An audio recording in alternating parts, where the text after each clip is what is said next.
नमस्कार किसान भाइयों, धनिया का अच्छा उत्पादन और उसकी गुणवत्ता मौसम पर निर्भर करता है, लेकिन हमारे हाथ में भी कुछ चीज़ें हैं जिनका मैनेजमेंट हम ठीक से करके अच्छा उत्पादन और गुणवत्ता ले सकते हैं। और उसमें से एक चीज़ है न्यूट्रिएंट मैनेजमेंट। तो आज इस वीडियो रिपोर्ट में हम बात करेंगे कि धनिया की फसल में कौन सी खाद कब देनी चाहिए, कितनी मात्रा में देनी चाहिए और क्यों देनी चाहिए। तो किसान भाइयों, इस वीडियो में हम 3 शेड्यूल के बारे में बात करेंगे जिसको अपनाकर आप धनिया का अच्छा उत्पादन ले सकते हैं। उसमें पहला है आपका एसएसपी से आप खाद दे रहे हो वो तरीका, दूसरा डीएपी से खाद दे रहे हैं वो तरीका, और तीसरा यदि आप एसएसपी डीएपी दोनों नहीं दे रहे हैं, एनपीके कॉम्प्लेक्स फर्टिलाइजर जिसमें 12-32-16 वगैरह देना चाह रहे हो, तो आपको क्या कैसे देना चाहिए। सबसे पहले हम एसएसपी वाला शेड्यूल ले रहे हैं। धनिया की फसल में यदि आप एसएसपी से खाद देना चाह रहे हैं तो आपको 250 किलो प्रति हेक्टेयर के हिसाब से एसएसपी और उसके साथ में करीब 35 किलो प्रति हेक्टेयर के हिसाब से यूरिया और 50 किलो प्रति हेक्टेयर यानी कि 1 कट्टा प्रति हेक्टेयर के हिसाब से आपको एमओपी म्यूरेट ऑफ पोटाश बुआई के समय दे देना चाहिए। इस एसएसपी वाले शेड्यूल में खड़ी फसल में धनिया में आपको सिर्फ यूरिया देना है और वो देना है 70 किलो प्रति हेक्टेयर के हिसाब से। और कब देना है, तो जब आपके धनिया की फसल में फूल आए उससे पहले आप जितने पानी लगा रहे हो उन हर एक पानी में आप छींटा मार के यूरिया दे सकते हो, लेकिन ध्यान रहे आप फूल आने से पहले जितने भी पानी लगा रहे हो उसमें ही 70 किलो मात्रा को बराबर तोड़ के आप दे सकते हो।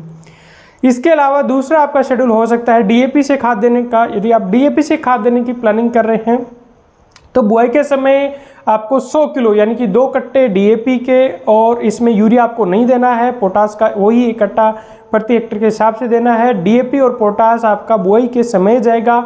खड़ी फसल में सिर्फ आपको यूरिया देना है और वो देना है आपको वही 70 किलो प्रति हेक्टेयर के हिसाब से। और फूल आने से पहले आप जितने पानी लगाओ उन हर पानी में बराबर मात्रा में, एक ही पानी लगा रहे हो तो उस एक पानी में वो 70 किलो प्रति हेक्टेयर के हिसाब से आपको यूरिया देना।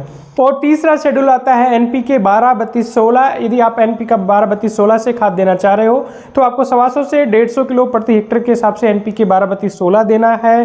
वो एक इसमें ना यूरिया देना है और ना पोटास देना है, डीएपी तो देने की जरूरत है ही नहीं, क्योंकि यूरिया और पोटास की लगभग पूर्ति 12-32-16 से हो जाती है। बस खड़ी फसल में आपको 70 किलो प्रति हेक्टेयर के हिसाब से आपको यूरिया देना है फूल आने से पहले।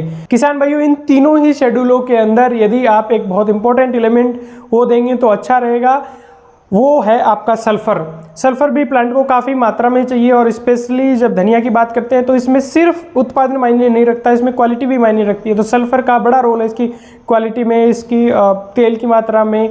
तो सल्फर यदि आप एसएसपी वाला शेड्यूल अपना रहे हो तो उसमें तो एसएसपी जो 250 किलो दे रहे हो आप, उससे लगभग सल्फर की पूर्ति हो जाती है, लेकिन फिर भी 10-12 किलो प्रति हेक्टेयर के हिसाब से इस एसएसपी वाले शेड्यूल में भी आप यदि सल्फर ऐड करेंगे तो आपको अच्छे रिजल्ट मिलेंगे। और आपका जो डीएपी और एनपीके 12-32-16 वाला जो शेड्यूल है उसके अंदर तो आपको निश्चित रूप से 40 से 45 किलो सल्फर बेंटोनेट 90% वाला आपको बुआई के टाइम ही देना चाहिए, क्योंकि अपनी ज़्यादातर ज़मीनों में सल्फर की कमी है। हमें जितना यूरिया देना इंपॉर्टेंट लगता है, जितना डीएपी या एसएसपी देना ज़रूरी लगता है, उतना ही इम्पोर्टेंट आपका सल्फर भी है, तो इसलिए सल्फर भी आप आवश्यक रूप से दें।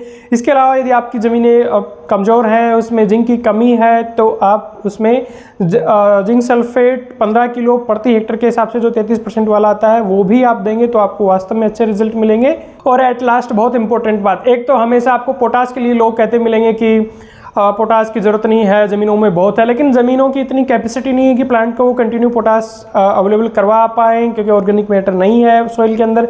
तो आप यदि पोटास जो मैंने बताया है एसएसपी और डीपी वाले शेड्यूल में 1 कट्टा प्रति हेक्टेयर के हिसाब से वो आप आवश्यक रूप से दें। और दूसरा नाइट्रोजन जो यूरिया आप दे रहे हैं वो आप बहुत ज़्यादा मात्रा में यूरिया ना दें, क्योंकि बहुत ज़्यादा यूरिया देंगे तो प्लांट सकुलेंट हो सकता है, उसमें एफिड आएगा, उसमें आपका लोंगे की प्रॉब्लम भी ज़्यादा आएगी।